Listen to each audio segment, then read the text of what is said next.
Hey everybody, I'm Yvonne Williams with Back to Earth Creations, and in this video I'm going to show y'all how I made this bead. So let's get started. So I'm going to be making my beads today on some 1/8 inch mandrels. The clicking you'll be hearing incessantly through the background is actually my kiln regulating its heat, so there's that. Not much I can do about it. I've gone ahead and shaken up my Dip and Go Sludge Ultra, and my container is getting a little low, so I'm going to bring it around to the side here. And I really only do 1, maybe 2 beads per mandrel currently. I'm still very much a beginner at all this, and I wanted to share my progress with you guys, because Lampwork glass is something that for you know, at least 18 years that I can recollect, like ever since I first discovered Lampwork glass was about 18 years ago, and that was just seeing other artisans do it, and I always felt like it was going to be impossible, and it felt unapproachable and just so daunting, and I'm flammable and made of meat, and I live in a wooden house. You know, how is any of this a good idea? And but here we are. So I wanted to share my progress with y'all. That way, hopefully, you know, if you're feeling apprehensive about it, I feel very confident if I can do this, you can do this. Just have a healthy respect for the fact that we are flammable and made of meat, and typically live in wooden houses. So practice good safety. I have a fire extinguisher right here next to me, metal work surface, marble slab just to kind of extend it a bit. I have some ventilation set up in the wall. You can see I have the ventilation system heading outside there's a fan outside with a muffler that kind of quiets it down a bit, and this moves about 1,500 square feet or cubic feet of air per minute. So for the size of room that I'm in, that should be good to go. So I have our flame going. I have a 1/8 inch rod with the Dip and Go Sludge Ultra coating the tip of the mandrel. And I'm coming through, and I just want to bake that up to red.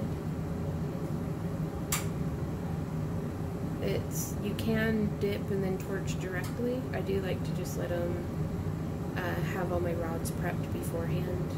I just like it. Okay, getting that all nice and glowy. There we are. And now coming in with our dark yellow special, starting a little farther out.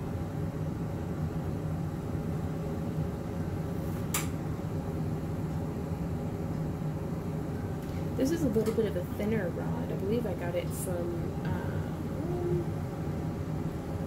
Delphi glass. Bought it by the quarter pound. I found that to be pretty economical.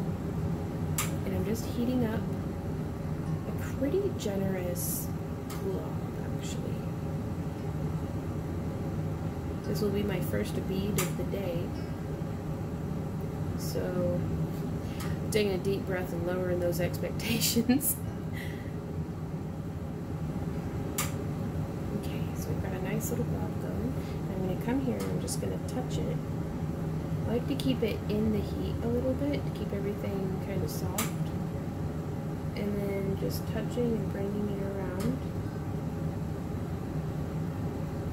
Because I want to try to distribute the glass evenly around on the mandrel. That actually is not as bad as what it could be. Excellent. So I'm going to torch this up just a little bit. Again, I'm not certain if the camera's going to be picking up on the glow very well, but I'm getting another fairly generous blob going, maybe half the size of the previous blob. And then touch, touch, touch, just kind of tapping that around. Oh, and I ran out too soon, so I'm going to check it from the side, okay, and I can see where I need to add a little bit more material. So, granted, I haven't taken any classes yet, so I don't know one thing from another, but this seems to be a way that I can kind of control the distribution of glass, is just trying to build up this disc evenly. And then I can add little dots, blob, and flame cut. If I feel like I need to get just a little bit more material on there, I'm going to set that down. Trading hands, and I'm going to come through and just heat this up. I don't want to get everything soupy, but I want to get that outer edge nice and molten. That way it starts to melt and pucker in. Because this is going to make a nice little donut bead. I like to heat it up and then turn it around. I try to do as much as I can just with gravity and heat, but I do have my marver here for if I start feeling like, oh boy, how are we gonna I'm never gonna recover from this, kind of stuff. So, which a big part of this for me has been sometimes just accepting that it's gonna be a funny looking bead. It's gonna be all lumpy and weird, just like me, and that is fine. Not gonna lie to you though, this could have come out worse. Could have. So I'm a little like thin on one side, drippier on the other. Something else that I like to do sometimes, I don't know if this is a good camera angle for it, but I will superheat one point, one side, until it starts to really droop, and then I'll turn just a bit. Then I'll turn just a bit. Again, this whole time superheating that bottom side of the bead until the whole bead does get soupy. And I usually only do this if I have a single color on there, though this is how to make like a spiral bead maybe, or a gravity bead I think they're called. But I found it's a good way to redistribute the mass on the mandrel, though sometimes depending on how long my bead release has been on the mandrel, sometimes the bead release will crack. And again, the whole time you just want to keep it nice and spinning, constantly turning your project. That way gravity is being affected across all surfaces equally. And sometimes you can look at it from the side, straight on, make sure that everything's nice and centered. And sometimes I feel like maybe I get too fiddly with it. I don't know. I'm also not that worried about it. Here at the beginning of my lampwork journey, I am not stressing making a perfect bead every single time. Ooh, but it does tickle me when it comes out not as bad as what it could be. Okay, so now I have watched videos, I have read books. Let's see if they've done me any good. So I don't want to be I've read that if your stringer is glowing, it's too hot.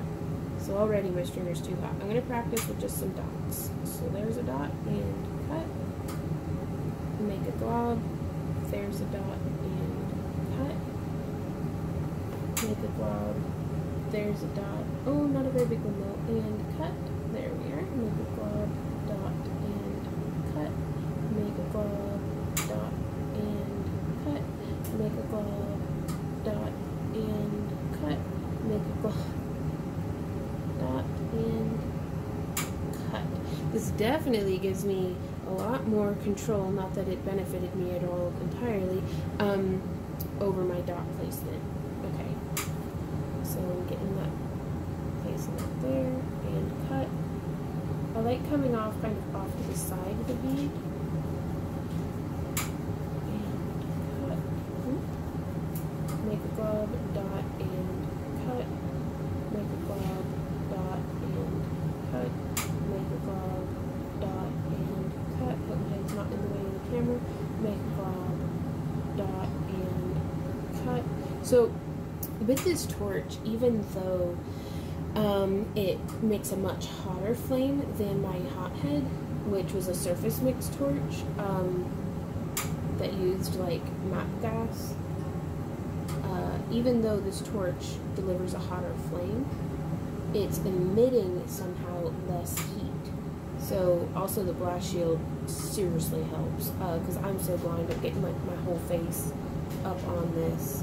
I just have to say, this is very nice to actually be able to get in close and not be melting my face off.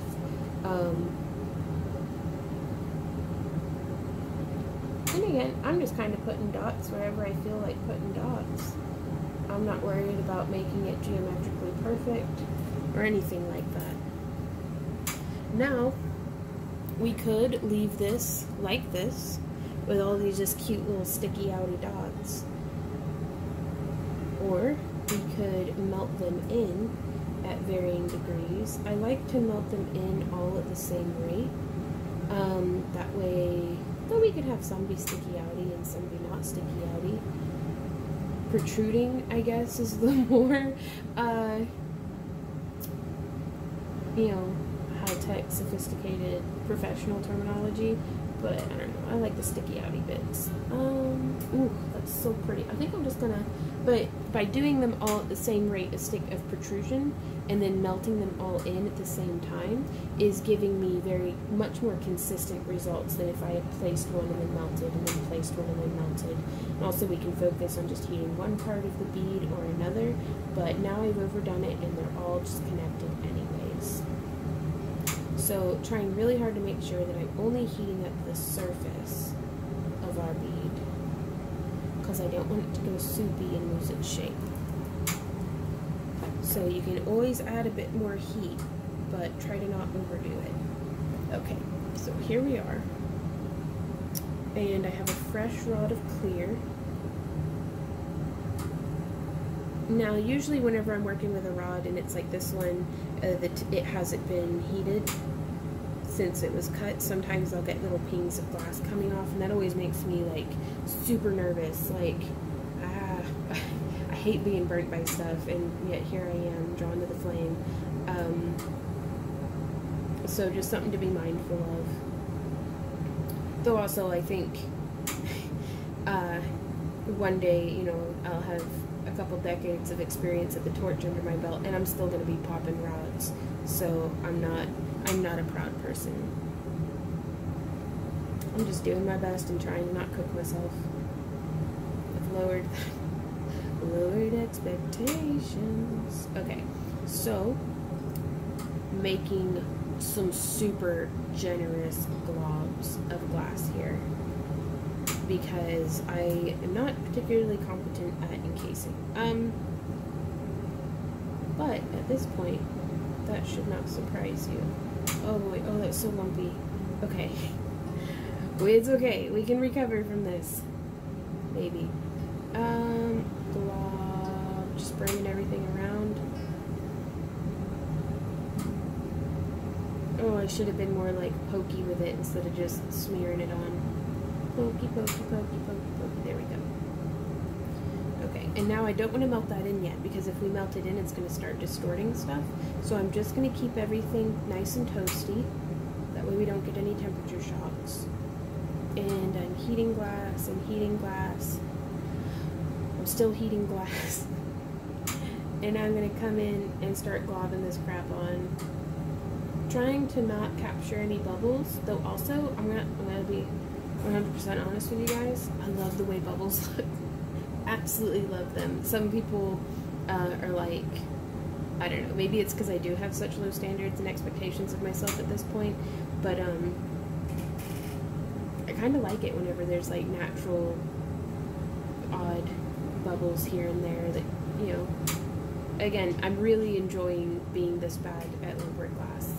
And I keep saying that, but honestly, I don't feel like I'm as bad as I could be. Like, I'm not tooting any horns or anything, but I haven't died yet, and that's a start. Because I was really nervous when I was hooking my canisters of gas up and everything. Like, this is a whole bunch of grown-up stuff that I did not feel prepared for.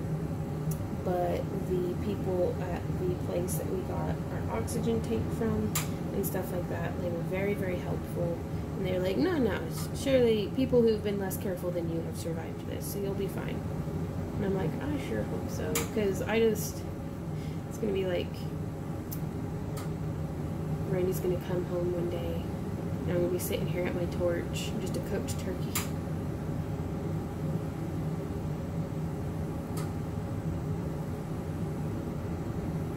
So, if I can make a bead without cooking my turkey, then I'm pretty happy. Okay, so again, you can see super duper weird shaped. Trying to not let it cool too much, especially now that it's getting a little bit bigger. Let's see if we can put a bit more flame out here.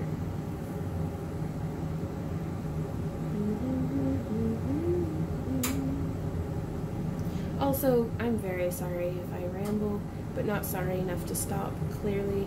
But YouTube does have this fantastic option that you can click the 2x speed if you want to see what happens, or just feel free to skip ahead.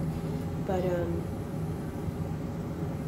I'm going to keep this in real time, just so, if only for future's sake, I can look back and be like, oh my god, Vaughn, why would you have done this? So again, I'm trying to just heat the clear, which fortunately the clear that I got from Mountain Glass Arts, or is it Mountain Art Glass? I don't know.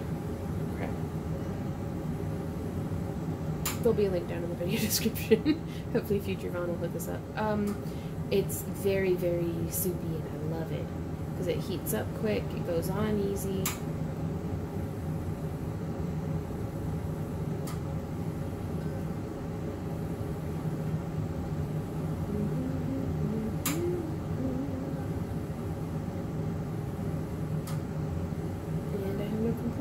Yeah, I like that I can turn the heat up on this. We might be getting a little bit of distortion, but I'm just trying to even the shape out.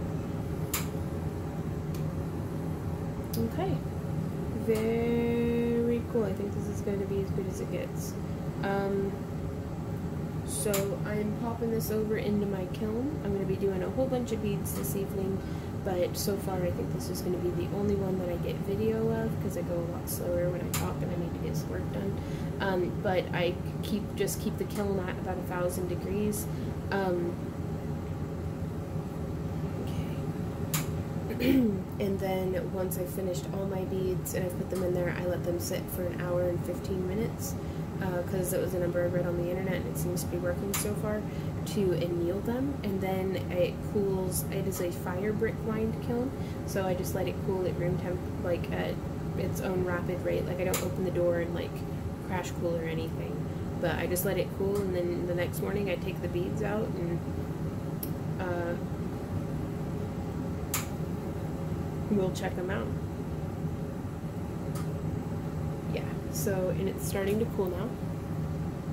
But yeah, the next morning we take the beads out and check them out, and so I will let you guys know how this looks through the magic of editing in just a moment. Now I leave it on the mandrel, just letting it cool like how it is here. And now I'm gonna just move over here. You can't see it, but I'll show you in a sec. I'm opening the kiln, setting the bead in there, and then closing the kiln. So this is the kiln. And this is, I open up the door, and that's how they kind of just sit in there. And then, once it's cooled completely, we'll come back and take it and the other beads I've made out. So it is the following morning, and I have taken the beads out of the kiln. They have cooled completely, and I am using some big old pliers. I'm going to hold onto the mandrel, and then I remove the bead release as well as the bead from the mandrel. I like to go ahead and just clean them up while they're in the water.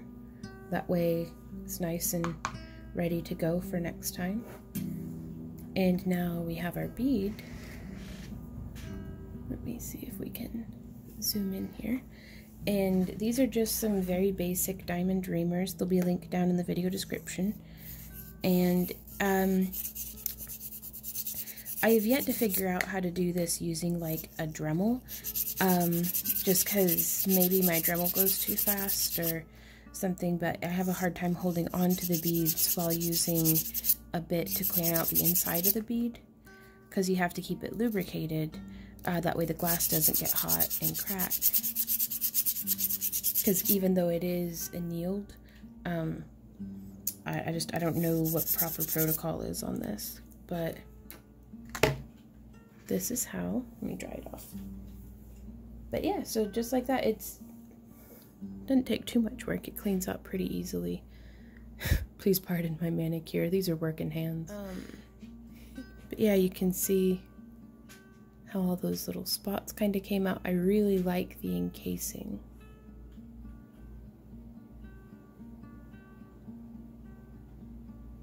And those colors. Whenever I had peeked in on it in the kiln, I was worried that I had scorched all of those spots because it all still looked so dark.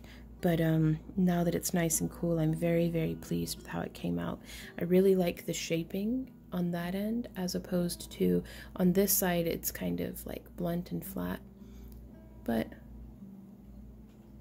just making observations. Now, that weird little pucker right there in the color, that was a result of whenever I was doing the encasing, if there's any space between the layers, it'll pull up the colors underneath it. Let's see, there we go. I don't mind the little bubbles and stuff. Like, truly, I like this bead.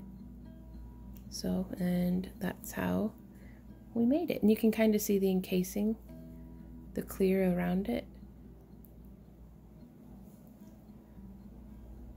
Lots and like loads of room for improvement, but it's still a pretty bead.